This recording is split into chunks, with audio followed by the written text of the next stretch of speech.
All right, welcome back to Journey to an Eight-Figure E-commerce Business. We're back talking about how we grew our business, graceeleyae.com, and scaled it. The first couple episodes, we looked at getting started. Then last episode, we talked about the growth journey, because we 10x'd every year and going from 600,000 to 6 million in revenue. Good Lord, how we hit that. But this episode, we want to start off talking about our first $1 million month.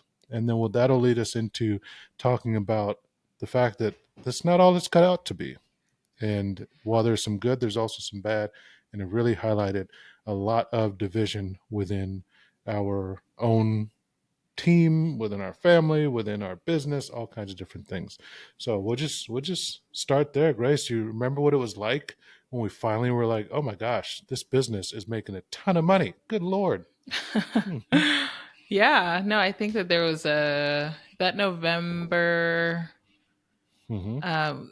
I don't even know if I think we were prepared for it because we had such a big boom from such a huge jump. I should say it wasn't a boom like that, but it was such a jump from I think May to June when we Mm-hmm. really discovered Facebook advertising and started really utilizing the right content for our audiences.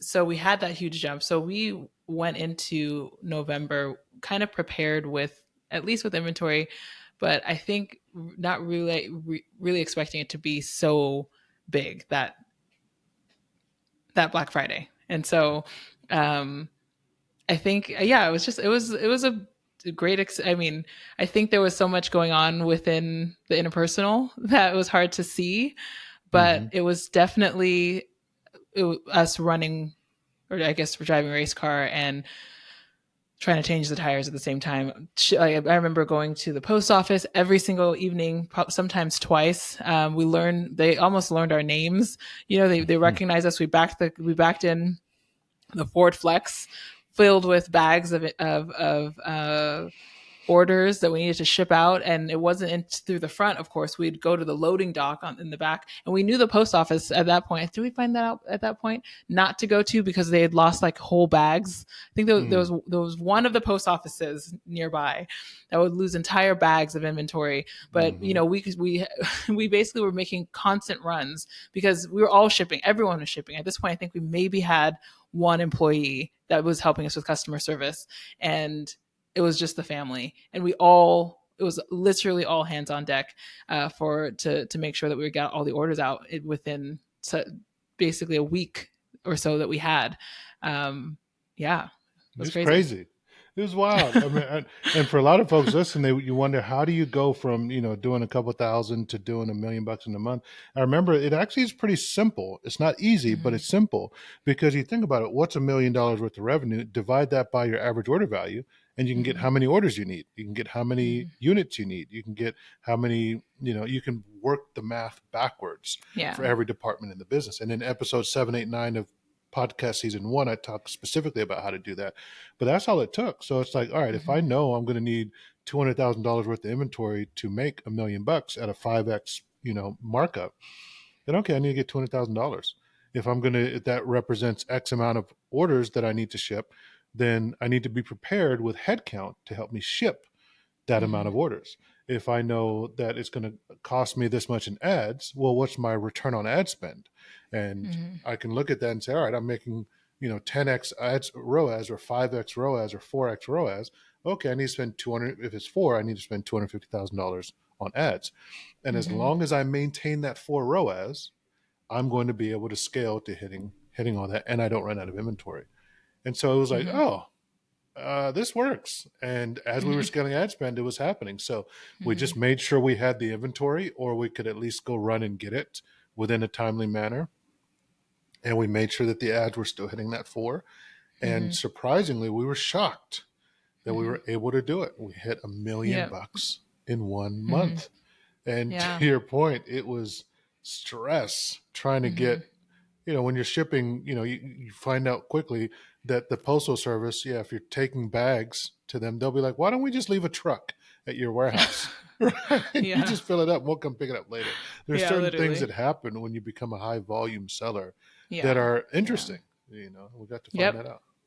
You're right. They did start coming to pick up, and they had to bring like a bigger car. Hmm. And we still have that postal worker today who comes to pick up our our goods. So, yeah, it leads to new. It's leads to new the need for new systems and the need for Yeah. new processes. Um, I think that's when we tested a 3PL. Was that in 2016? I think that might have. Shipwire. Yep. Was that 2016 or was that 2015? One of those years. Yeah, one of those years. Hmm. Whichever year it was, we were testing. We were also testing a 3PL.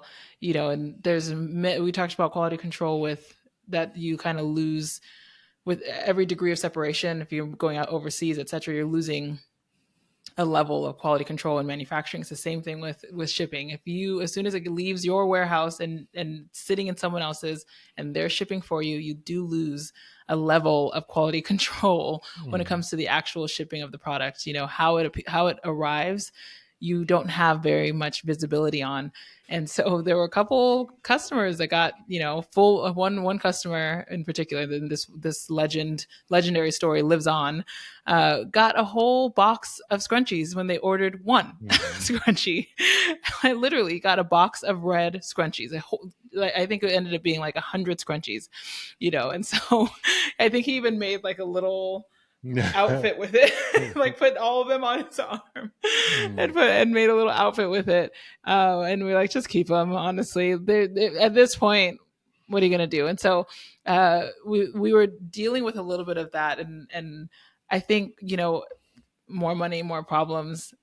Once the 3PL came in, we started seeing just huge shipping costs, like the shipping and handling fees that we were paying to the shippers ended up being really high too. And that's another like labor versus expense. Like which one you know is better? I think in hindsight, we probably would have shipped more from our own warehouse. We were still shipping too much, but we didn't have the capacity. We didn't have the labor to help us actually ship it out.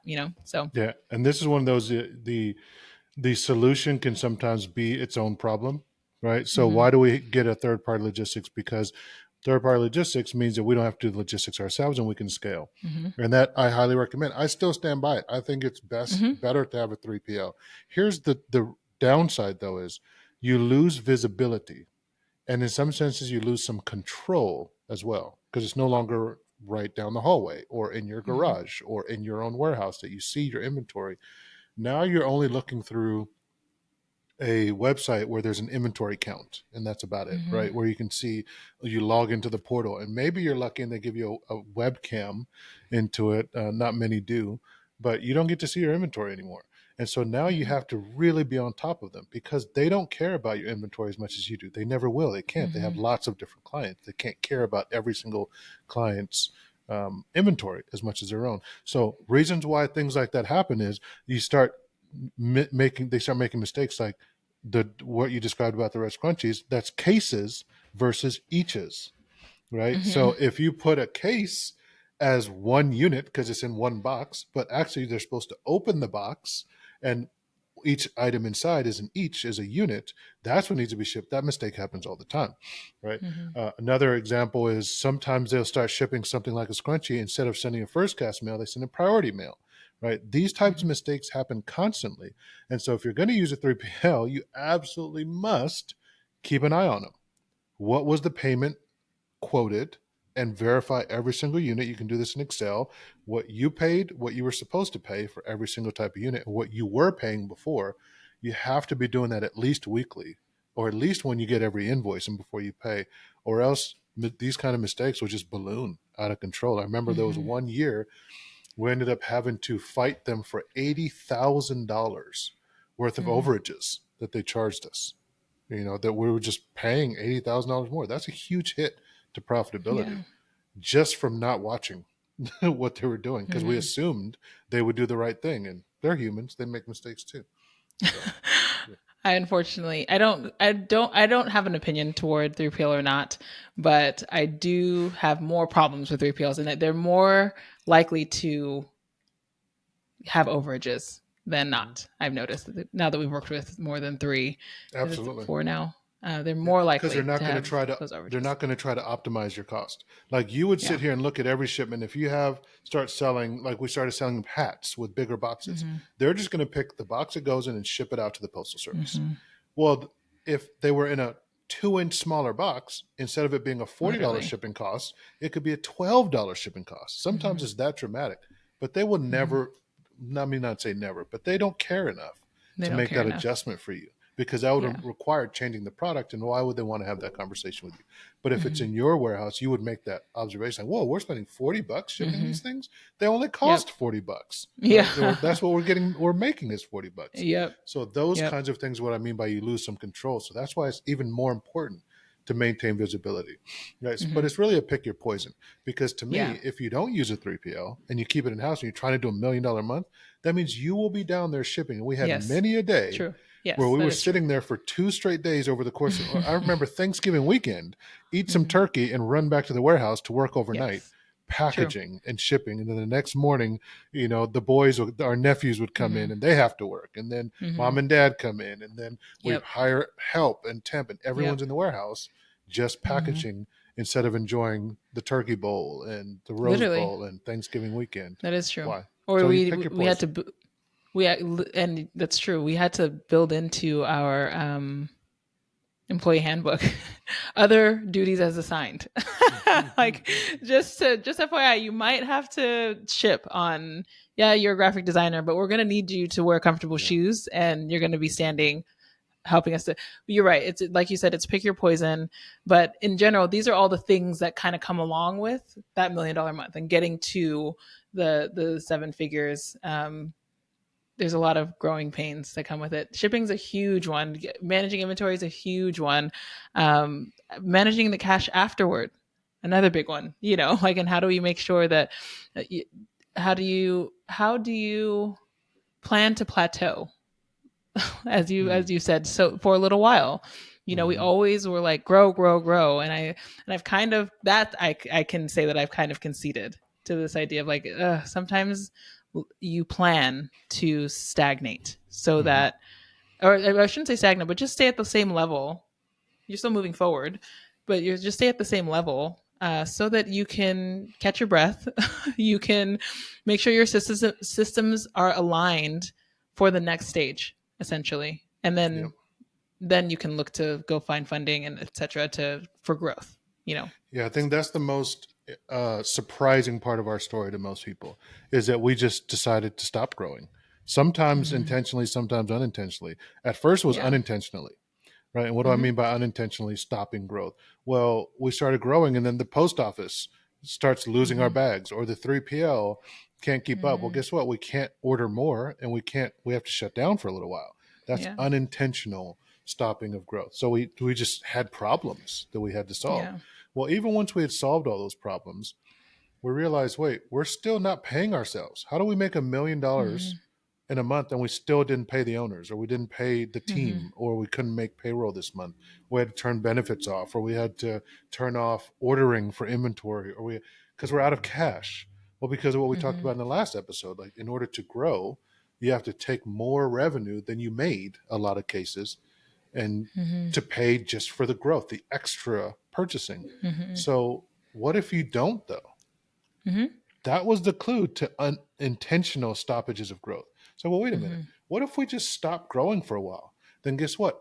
All we have to do is take the revenue that we made and Mm-hmm. just peel off the cost part that we had already paid before, that we were used to paying, and pay that again. But the rest of that money we get to keep. Mm-hmm. That is powerful. And people say that's taking profits off the table and it's stopping growth. And whoa, what are you going to do? Mm-hmm. Yeah.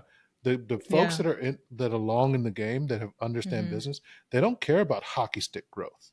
They want Yeah. incremental growth because they Yeah. want to be able to pull cash out of their business, especially if you're bootstrapped and you don't have Mm-hmm. a big investor. You're basically financing this out of your own pocket. You don't have a big bank giving you a big loan, or you don't have an equity investor just giving you cash and saying, I'll take a piece of the company.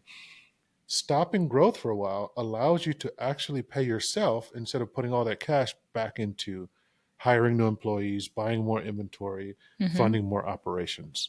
And so Mm-hmm. that is the biggest surprise. And I will tell you, I had one client who was literally almost in tears, excited Mm. when she got that idea, because she was in these mastermind groups and these entrepreneurship groups that were all like grow, grow, grow, grow, grow, $1 million a month, $1 million business. Like, you got to get growth. And she was doing, she was doing a healthy business, 6, 7 figures a year, incrementally. And she was like, wait, but I need to be growing. She was a very successful Mm. doctor, and was paying $800,000 for inventory and to build her own Mm. manufacturing facility and her own 3PL. And it was just like, why? Growth is Mm. a choice. She was like, what? I was like, you don't have to Mm. grow. Why? The only reason you would grow is to keep up with the Joneses and to impress other people, but you're not Mm-hmm. paying yourself. And guess, look at this huge team you have. Look at all this investment. You're taking all your Mm-hmm. savings, pouring it in. Why don't you just stop growing for a while? Mm-hmm. And then you can pull some of that money out of the business instead of pushing Mm-hmm. more in. And that blew her mind. And all of a sudden, she was Mm. able to stay calm, slow things Yep. down, not hire as much, calm the business Mm-hmm. down, and actually get more out of your business. Because the worst feeling I see all the time is when people start a business, they get to be successful. Like, we got to making a $7 million a month, and we were paying our business to stay Mm-hmm. open instead of it paying us. We were still getting loans. We were still in debt. We were still putting cash into the business, even though it was making Mm-hmm. $1 million a month. Mm-hmm. That just sucks. It just feels Mm-hmm. awful Mm-hmm. when that happens. So, best thing to do is just stop growing. Stop it. Yeah. Go. Yeah. In fact, go back. You made $1 million Yeah. this month. Make 100,000 next month. Yeah. Right. Yeah. That means you're not Yeah. spending 200, $300,000 on ads. That means you're not Mm-hmm. pouring $400,000 into inventory. That means you're not Yep. staffing up 20 more employees. You can Yep. just calm things down a bit. It's true. And it is a choice. And honestly, like part of the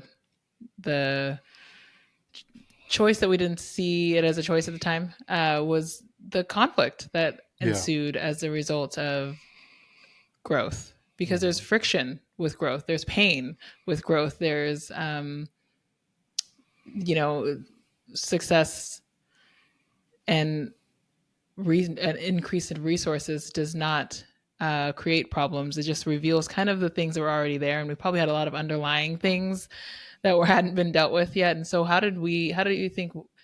I feel like we had to deal with the um, familial Yeah. I'll give things you. as well at the same time. Yeah, I can give you mine, and then I definitely want to hear your perspective on it, Yeah, because to me, I think it highlighted things that we just did not talk about. Right, like yeah, most families do not work together. They definitely mm-hmm, don't make money together, and they definitely mm-hmm, don't have their mother, their sister, their brother, determining whether mm-hmm, or not you're going to get paid or not. Right, mm-hmm, like being responsible for mm-hmm. it. And these are people who you grew up with. There's very Yeah, established relationships, and now yep, you're my boss. I don't yeah, like that. Yeah. yeah, yeah, yeah. So that bubbles up a lot of stuff, and Mm-hmm, I do think it's harmful, but it's helpful, right? The statement mm-hmm, we always use is the highs are high and the lows are lower. So when we win, mm-hmm, like when we had that $1 million month, well, I don't have to go home and try to explain it to my family what happened. They get it mm-hmm. already. They know, like Yeah. they are fully involved.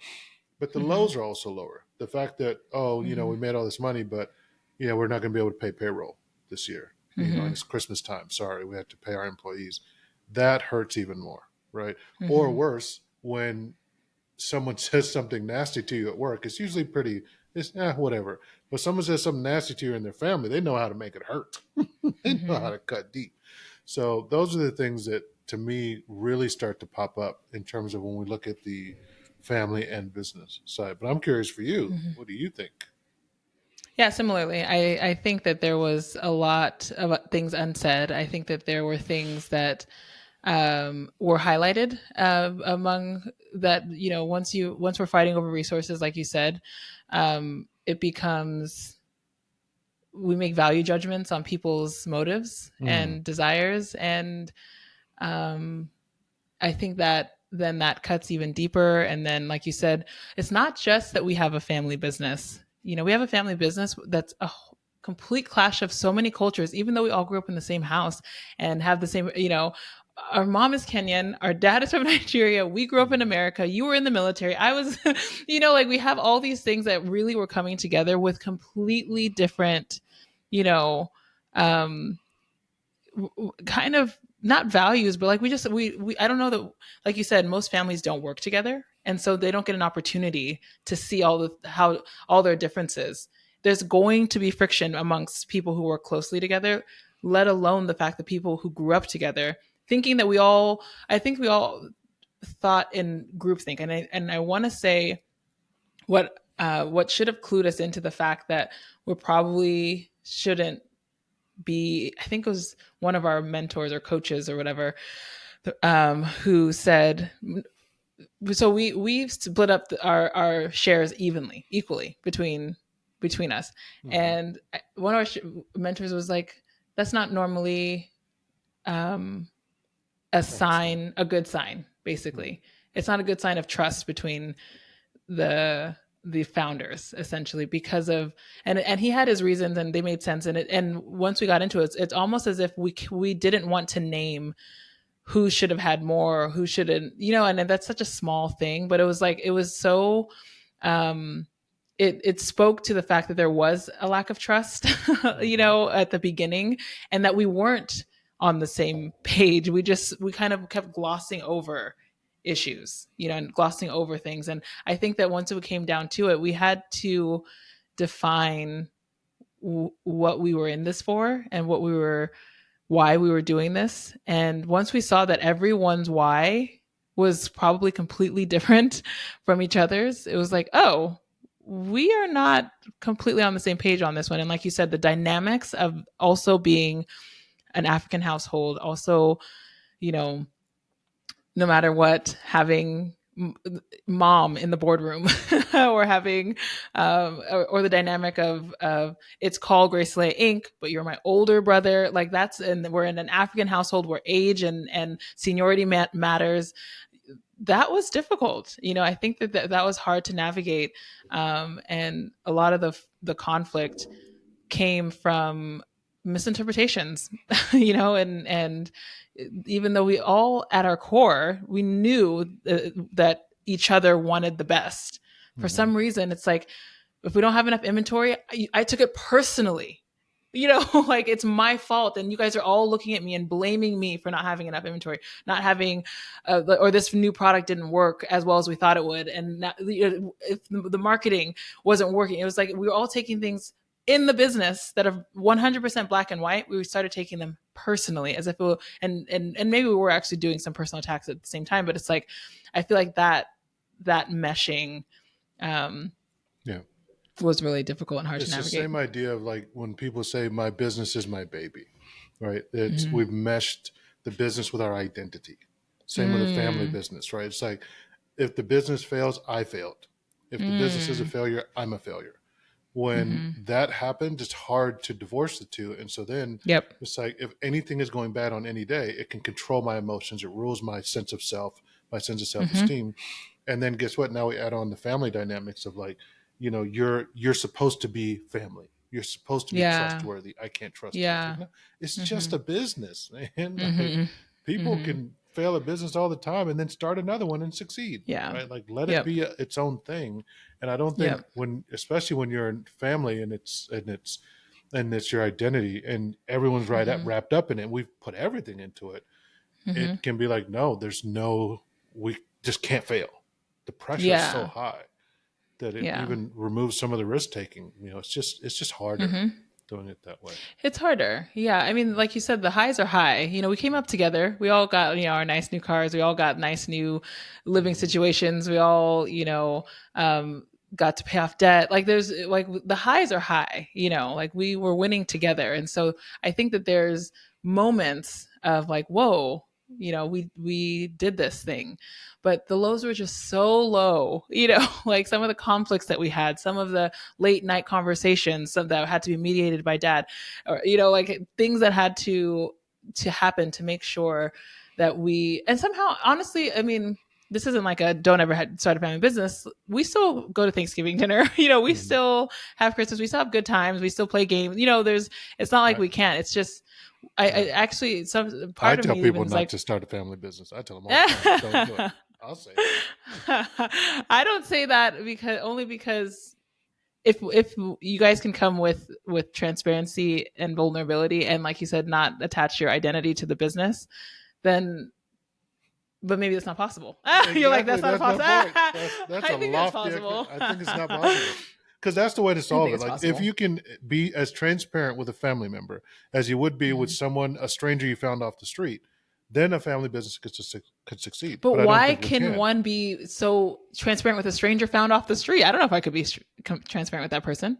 Precisely because of that doubt you have in your voice right now. Like, ooh, I don't know if I can trust you.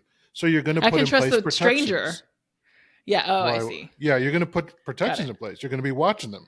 You're going to be looking at them side eye. Even if you turn your back a little bit, you're going to have a Hmm. mirror up that you can look behind, right? Like you're going to have things in place to protect yourself. But when it's family, they fly under the radar. And so Okay, then but when, but this is this what? is where I would just say, let's put in those protections. Like I have like a whole list of things. I'm like, well, what would I? How would I start? How would I advise someone? How would I advise someone who's starting a? First, let's start with you, and then I can get to the things Yeah, that I I was going have. to say. So did we put in those protections? Do we have them No, now? we didn't. We didn't know. But if I, Exactly. but I wouldn't now put a complete, blanket statement. Do not start a family business because I think that Mm, it's possible. But yes. Yes. It's what are also your like, protections? to me, it's also like, yeah, you can also be an astronaut. You can be president. Anyone Oh can be my gosh. president. Anyone can. Yes, you're right. You're right. But no, But it's and a little again, more than that. I mean, there's Johnson and Johnson. I don't know how the families are doing now, but like there's still mhm, plenty of family businesses that are 100 years old yeah, plus. So and I'm not. I love that argument. But however, if you compare the ones that did work to how many did not work, or even just to how many businesses there are, like, Mhm. why bother? Just go start your own business, do your own thing. And again, to your point, I'm not trying to discourage people from doing it. Yep. I'm just saying it's going to be much hard. You're playing a game that's really hard on even harder Mhm. mode. Just making Mhm. it super hard. What would you do for someone who is starting a family business? And I want to hear Oh. your things, and I'll say what my things are. All right. So if you're going to start a family business, first of all, to your point, Hmm. determine who's doing more of the work because somebody will. It's Hmm. going to happen. Hmm. And then that's going to also change. So be prepared Hmm. for how that's going to change as the roles morph, which again is really tough because how do you predict the future? You can't, Yeah. right? And then once you have determined that, paper it up and say, based on the fact Hmm. that you're doing like an employment contract, based on the fact that you're doing Hmm. these things, this is what you're entitled to as a percentage of the ownership shares, right? And then make sure Hmm. it's clear that no one else is entitled to it also, because if someone gets married or someone is married Hmm. or if someone dies, right, the estate is entitled to certain things, the spouse is entitled to certain things during the divorce settlements, all those kinds of things to be worked out. Definitely got to have a Hmm. lawyer involved, just like you would for an employment contract. If you're hiring Hmm. employees, make sure you have insurances in place if someone gets hurt or injured or incapacitated. Like, what if your family member can't work? Most of us would Hmm. not fire that family member. Hmm. Right? But so what, are you just going to keep paying them? Right? Like now you Hmm. got to take care of them. So things like that need to be worked out. Think through all of that. There's just a whole lot more you got to think through. Hmm. Yeah. Yeah, I do Yeah. If agree you with that. noticed that I made it sound very hard, that's on purpose. I want it to sound hard because it really is. You got to think about all that I stuff. didn't. I actually didn't think it sounded that hard. I was like, okay, so just paper it up.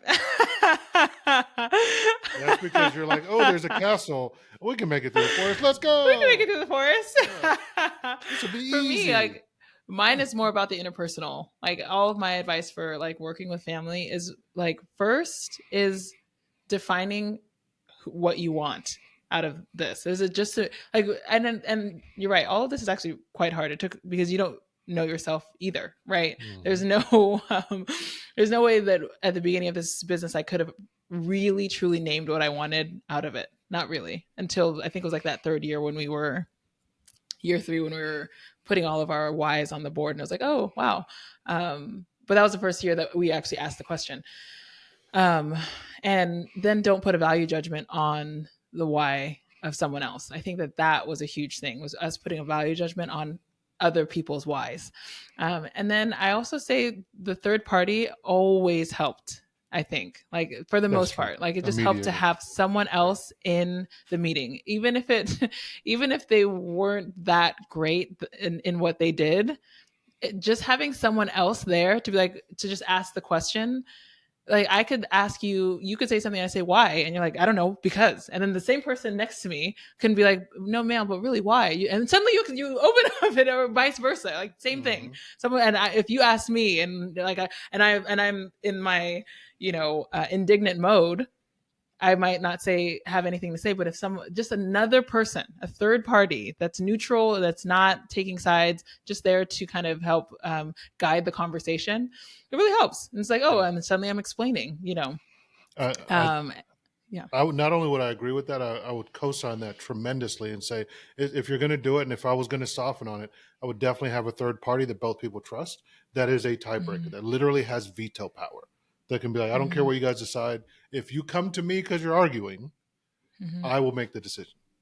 Like if you Yeah. have someone like that, then in that case, then it could work because there's Yeah. so That's a good much point. pettiness that can out of nowhere show up between two people that you lose sight of the forest from the trees, to keep going with that Mm-hmm. analogy. Like you end up trying to win the battle and lose the Yep. war and lose sight of like, wait, what are we even arguing over? It really Yep. is like a marriage, like a relationship, right? When you're doing this. Yep. So I would say that absolutely is critical. Yep. And then also to your point about not judging people's why, I think that Yeah. also feeds into understanding people's boundaries, right? What do people, because Hmm. people want different things in the business. Like for us, I don't think we really were able to mesh family and business until we fought through and made each other just like go our separate ways in our own Mm-hmm. way. So now, like Mm-hmm. for example, for me, I'm running an agency now. I'm no Mm-hmm. longer directly an employee of GE, but Mm-hmm. that was the boundary I needed to be able to work. Yeah. And now GE, Grace Eleyae, is a client of mine, and that Yeah. relationship fits. Yep. It makes sense, right? And then our sister has another relationship, our mother has another relationship, and there's all these Mm-hmm. boundaries that have now been established. But it took 5 years of just strife and struggle, Mm-hmm. interpersonal, outside of Yeah. like, yeah, we're making money, but like we're at Mm-hmm. each other's throats all the time, Yep. to figure out, oh, if I'm going to work with you, then I need this space, or I need that Yeah. space, or I need this Yeah. distance, or I need it to Or be yeah, this I need way. you to not cross this line. Exactly.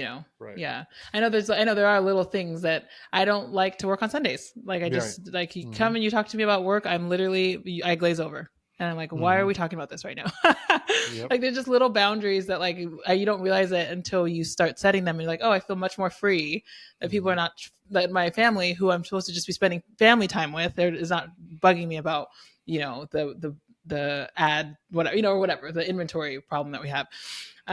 But you're right, boundaries really help, and I think that just to the point of us needing to define our whys, even I actually think everyone having their own mental health professional or coach or Yeah. mentor is huge, because Yeah. we also need to be looking introspectively, as well as allowing for other people's mistakes. And it doesn't have to necessarily be a mental health professional. Don't it could just be a friend who's in the same space, that you can vent to, and who understands what you're going through in some way, or at least can give you some feedback. Because that was huge, and that took 6 years, 5 years for me to even get for myself. But Mm-hmm. it helped tremendously. I just was able to see things from a different perspective, and what I ended up using was actually an Enneagram coach who, or actually he was a psychologist who moonlighted as an Enneagram coach. So I was able to say, oh, but since your brother is this Enneagram type, this is how you approach him. Since since your sister is this Enneagram type, this is how you approach her, and this is how she received how you were approaching her. This is how your mom, and so on and so forth. And that helped Game me changer. so much in terms Yeah. of interpersonal And it's so things. important. I do believe, especially when you start making money, because that's really when most of the problems show up. When you're young and Mm-hmm. scrappy and nobody's making any money out of the business anyway and working late, Yeah, no one really cares about this no kind of stuff. biggie. This stuff shows up Mm-hmm. later when Yeah. suddenly you have employees and there's cash in the bank account, and now everyone's Mm-hmm. arguing over, we need to spend 300,000 on this. No, I need to fly to China, and I need to. That's when the problems really start adding up.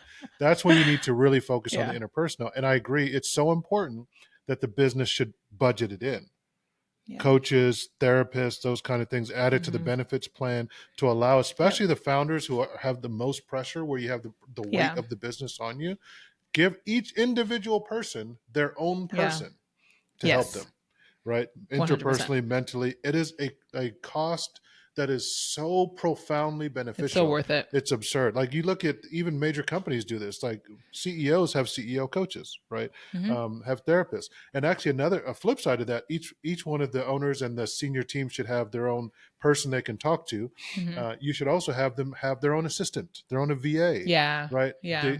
As soon as you start getting to where you're paying people six figures a year, it makes no sense to have them scheduling their own calendar. Yeah. Especially if you can get a calendar or something like that, it makes no Mm-hmm. sense to have them checking their email all day, right? Because Mm-hmm. someone can do that and report back to them. The extra two Exactly. hours a day that person gets is worth hundreds of Mm-hmm. dollars per Yep. day, usually not Yep. just in what you pay them, but the decisions Yep. they could have made if they weren't sitting there checking their email. And then you pay Exactly. somebody $1,000, $2,000 a month to support them.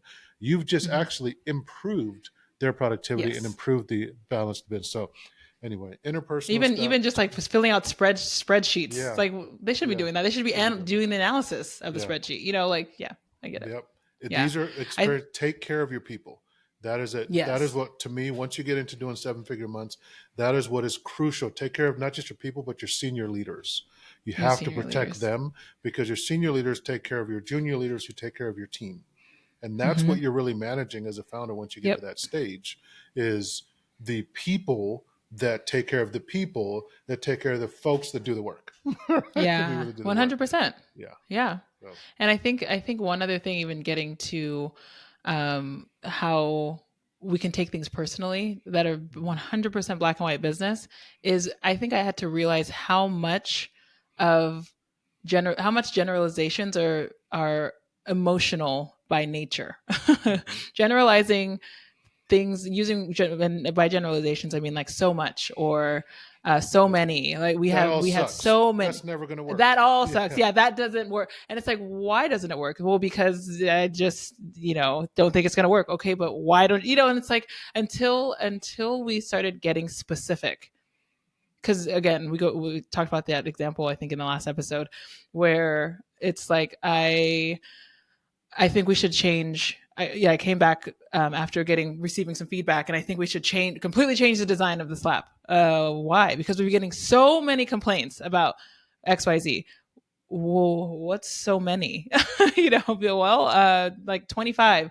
Okay, how many orders did we do last week? 5,000. Oh my gosh. Why are we? Mhm. Why are we? Or and Yeah. it might even be the And it's opposite. emotional. You need to. Yeah, it's emotional because now if I added now it's your area that you're already guarding because every area is a baby, and I'm just saying you need to do this, and I'm making a judgment based on not yet complete numbers. Yeah, we start taking it personally instead of Yeah. just getting down to the specifics. And then you end up missing what the person's really saying is like, yeah, it was 25 out of 5,000, but it's 25 out of the 26 tickets that my department had to Yeah, deal with. And to got it. that person, they may not Yeah, say that that's the issue they're dealing with. They may make it sound so, oh, this is a horrible issue. This is ridiculous. You guys need to fix this. But to them, that's a huge pain.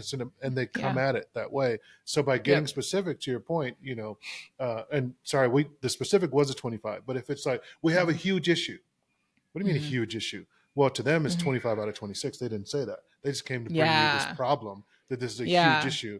And now we have to drop everything and do it. No, we don't have to drop everything and deal with it. We just need to make you feel better in your department about, no, yeah. you're okay. It was only 25 out of 26. And usually the person can calm down. Mm-hmm.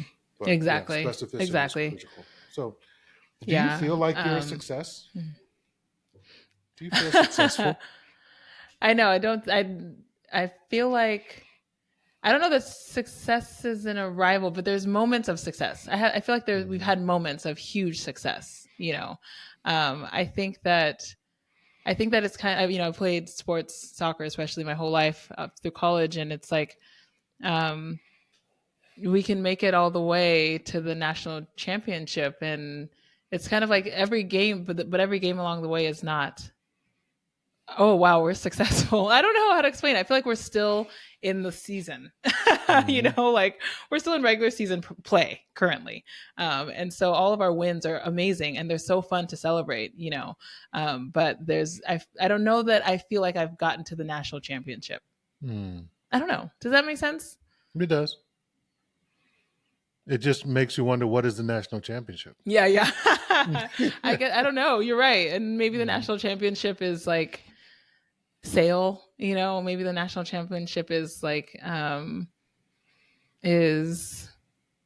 um hiring. I think I have my national championships in my mind. It's like selling it. So and I've gotten like, oh, what would you sell it for? I'm like, well, it's one of those things that like the Supreme Court, how the Supreme Court defined pornography or whatever in the 90s. You know when I you don't see know what it. it looks like. When you see it, Mm-hmm.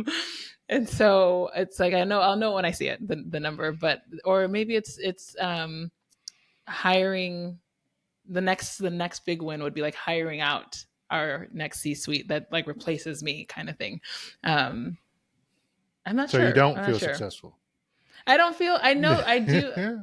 I see the successes and I see that we're a winning team, but I'm not like, oh my gosh, like counting trophies right now, basically. Yeah.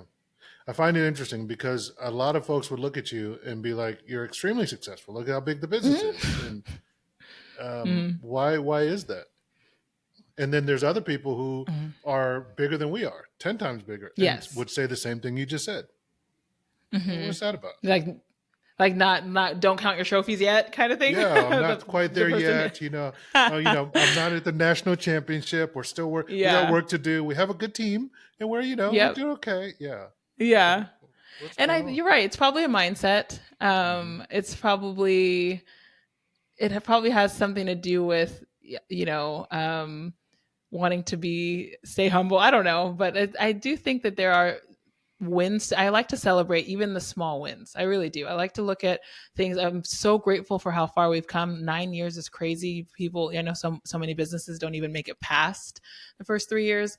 And so to make it three times that already is a huge feat. And it's not something that I take for granted, but Mm-hmm. I don't know about arriving. I don't know what that would look like. I don't know. I don't know what that is. I do know that it's mental though. I'm sure that it's mental. Yeah.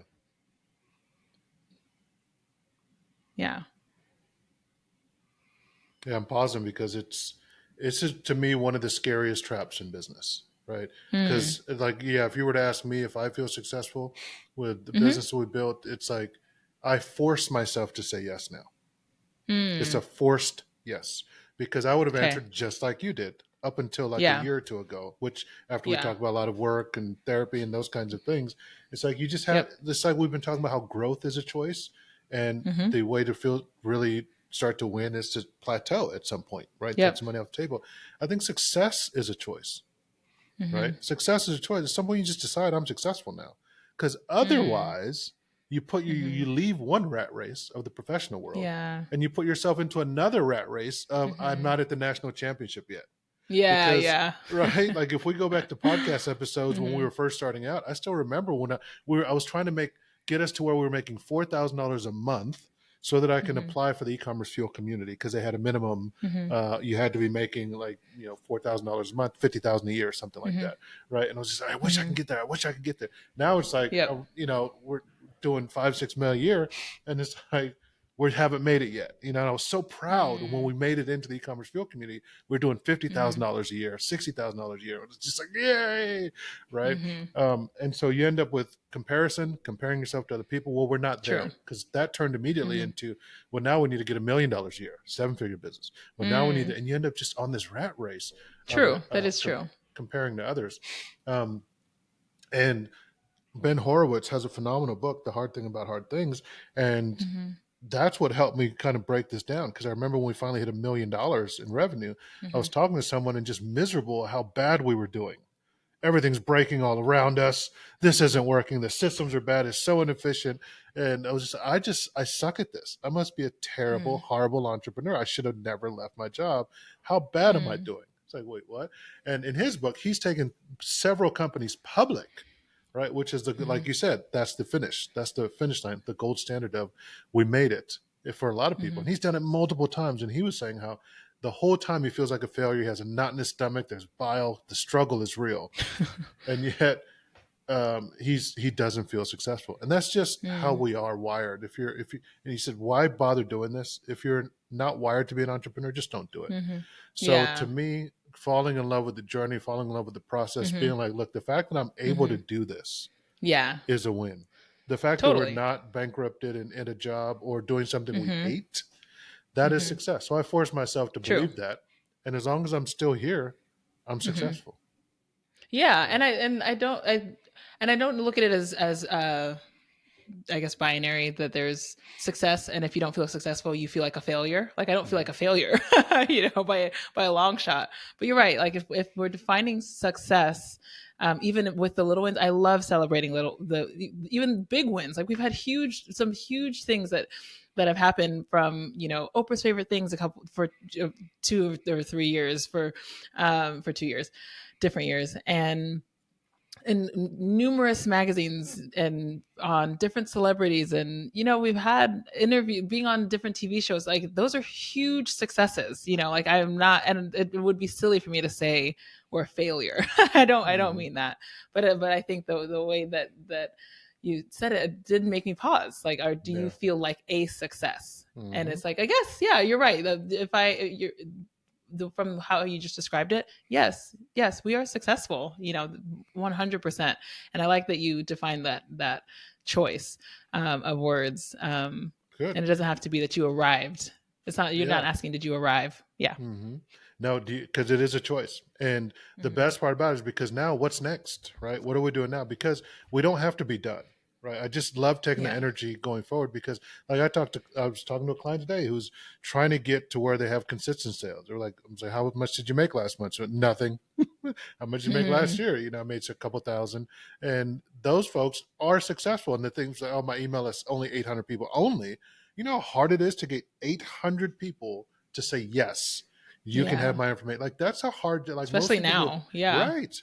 Most people who have never Mm-hmm. done this have no, cannot fathom how hard it is to get one, right? And they're impressed. Mm-hmm. It's an impressive thing to decide to make something and birth it into the world. So if we don't Yep. feel successful, we're hurting ourselves. So that's the biggest message That's I good. want folks to take away from this. And so to that end, we're not at, we're always constantly saying we're successful, but what is next? What are we working on now?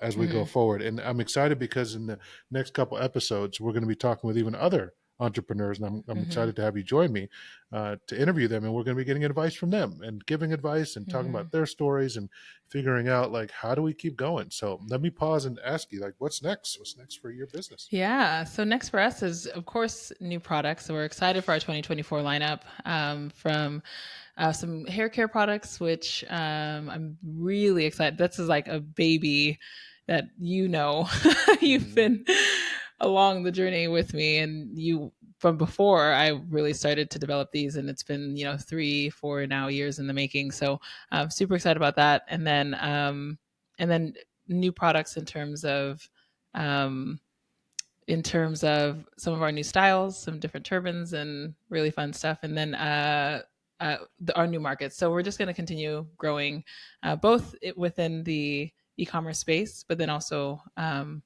with some of our retail partners, which have been growing. So yeah, Great. yeah. How about you? I know that like we the you're right. The you mentioned it earlier that the big um, reconciliation was able to happen with the boundary line put into Mm-hmm. place, and you being able to pursue the things that you wanted to pursue, and we noticed that we had kind of a difference in vision, and you were able to go off and do that. So, what's next for you? Yeah, so obviously my side is more of an agency offering. So I just love the idea of what we created, right? So you're the product creator, you're the founder, you make the stuff and you birth Mm-hmm. things into the world and you're good at that, right? And I came alongside to help grow a business and an infrastructure and build systems around that. That's what this Mm-hmm. agency is all about. Finding other creators who are just like, I love making stuff, but I just hate running it. Right. And Mm-hmm. so that's next for me is to continue to find more folks like that who are like, look, I just need someone else to take all that operation stuff off my plate, Yeah. marketing, Yeah. systems, I just want to go make new products and Yeah. interact with customers and serve Mm-hmm. them successfully. That's what our core has always been, Eleyae Systems. I put it on my shirt because it's a Mm-hmm. reminder, but that is the core of what we're about. And so next we've done that. We've worked with over 100 folks so far. So my focus now is how do we scale our impact even broader? And so Mm-hmm. really what I want to focus on is about putting out more content to help teach Mm-hmm. people. So not a lot of people can Mm-hmm. afford to work with us, which is okay. And I Mm-hmm. understand that because they're not there yet in their business, but Mm-hmm. I want to be able to be there for them. So we're going to be putting out Yeah. more courses. So it'll be much lower cost, much more Mm-hmm. affordable, so they can still get the systems that we would Mm-hmm. give them and do for them Mm-hmm. without them having to pay for us to do it for them. They can learn on Yeah. their own and do those kinds of things. So that's really the That's focus awesome. of this next year coming up, to scale these systems, to put them in the hands of more founders so they can scale their brands and be the next Grace Mm-hmm. Eleyae, right? Yeah. And be successful. So I love that's it. what's coming. Love it.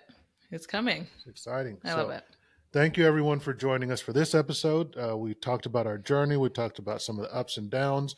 And we're excited because now we get to talk about with some other people. We're calling it Founder Rounders. We're going to do a Founder roundtable rounders. event, yeah, with some other founders and get their takes on their stories. And we're just going to talk shop and trade notes and talk about how we all can succeed together and win in this game of business. So stay tuned. And thank you, Grace. Thank you. Goodbye.